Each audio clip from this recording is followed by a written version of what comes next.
A riveting war film and a movie about social injustice start on area screens this week. And here to review 1917 and Just Mercy is one half of our duo, film critic Chuck Kaplinski, missing Miss Pam today. I suppose it would be arrogant of me to say the better part of that, right? The better part of the duo? That would Yes, be awful of me actually to say. it would. Okay, well, I won't say that.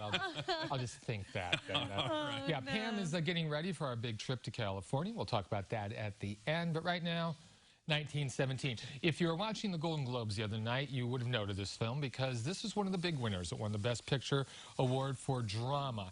And it does have quite a bit going for it, especially during its first hour. There you see Dean Charles Chapman and George McKay. They are the two young actors that this whole thing revolves around. And this is based on stories that the director, Sam Mendes, his grandfather, would tell him stories about World War I as he was a veteran.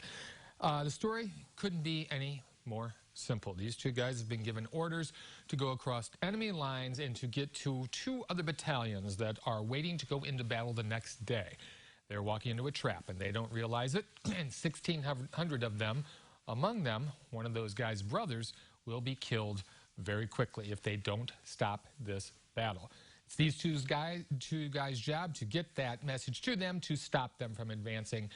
What's interesting about this film is that Mendes tries to film this as one continuous take. There's not one edit for the first hour. The camera follows them every step of the way, and that's an interesting approach because it puts you in their point of view. As they are encountering things, so are we. So it's about as close to being a first-person account as you could possibly get.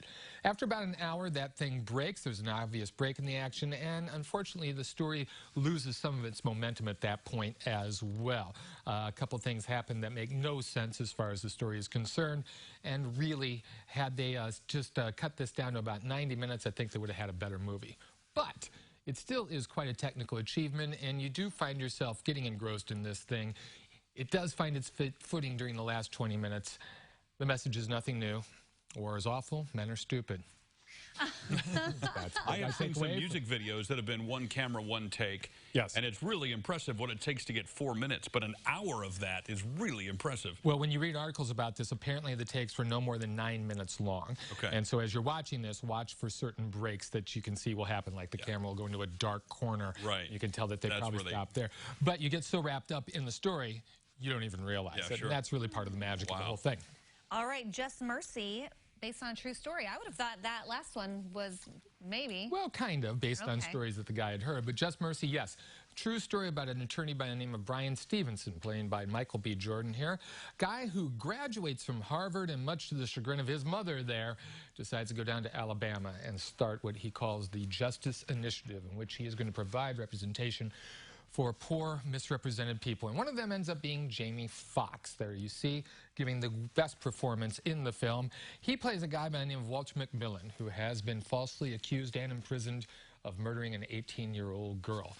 Evidence was falsified, key facts were not brought up to trial, and it's up to Stevenson to bring these things to the fore to try to get this guy released.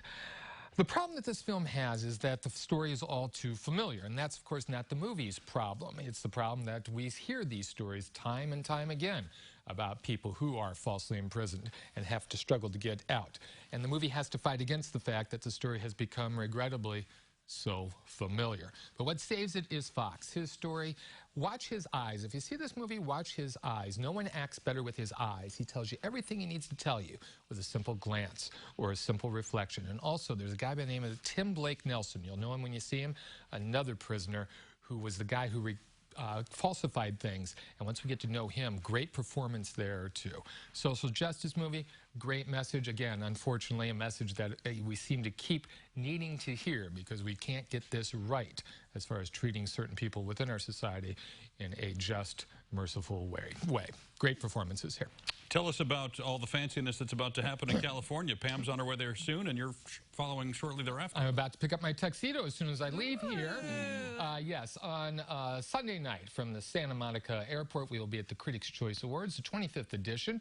You can see that on the CW starting at 7 o'clock our time. It runs for 3 hours, and this is a precursor to the Oscars. If you are going to be in an Oscar pool, you should watch the Critics' Choice Awards because historically, the things that we pick tend to be the things that end up not being just nominated for Oscar, but winning as well. And everyone's going to be there. All the crew from The Irishman will be there. The crew from Little Women. The people from Once Upon a Time in Hollywood will be there. So it's a lot of fun. We will be rubbing shoulders with folks, hopefully not embarrassing ourselves too much. When will you be on stage? When does that happen? After I've had a couple too many drinks, and if I get away from Pam, that might happen. Right. And you know, the show is live, so who knows what's going to happen. The delay is not quite long enough. I think it's only about 7 seconds. All right. Is there anyone you're looking forward to maybe seeing or I really hope to with? meet Adam Sandler. I was so impressed with him in Uncut Gems, and he seems to be such a personable guy. Really, I'm hoping to shake his hand and say hi to him. All right, well, I'm sure we can follow along on your journey We will on be sending Twitter, many pictures. all that business. So, all right, we'll give Pam our best and good luck this weekend. Will do. Thank you. For more information on all the movies that Chuck and Pam review, they've got a website, Real Talk with Chuck and Pam, which we've got linked over at skyliving.tv.